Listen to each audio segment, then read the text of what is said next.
ದಾವಣಗೆರೆ ಲೋಕಾಯುಕ್ತ ಅಧಿಕಾರಿಗಳು ನಗರದಲ್ಲಿ ಅಚ್ಚರಿ ದಾಳಿ ನಡೆಸಿ ಕೆಎಸ್ಆರ್ಟಿಸಿ ವೈ ವಿಭಾಗದ ಚೀಫ್ ಮೆಕ್ಯಾನಿಕ್ ಸಿದ್ದೇಶ್ವರ್ ಅವರ ಮನೆಯಲ್ಲಿ ರೂ 40 ಲಕ್ಷ ನಗದು ಪತ್ತೆಯಾದ ಮಾಹಿತಿ ಲಭ್ಯವಾಗಿದೆ.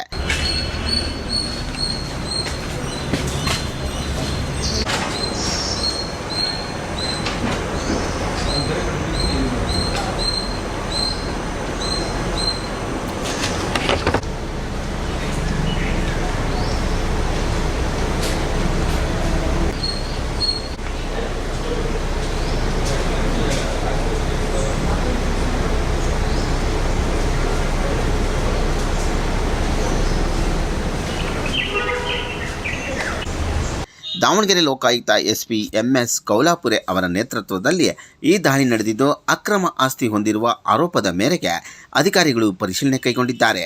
ದಾಳಿಯ ವೇಳೆ ಮನೆ ಹಾಗೂ ಸಂಬಂಧಿತ ಸ್ಥಳಗಳಲ್ಲಿ ಶೋಧ ಕಾರ್ಯ ನಡೆದಿದೆ.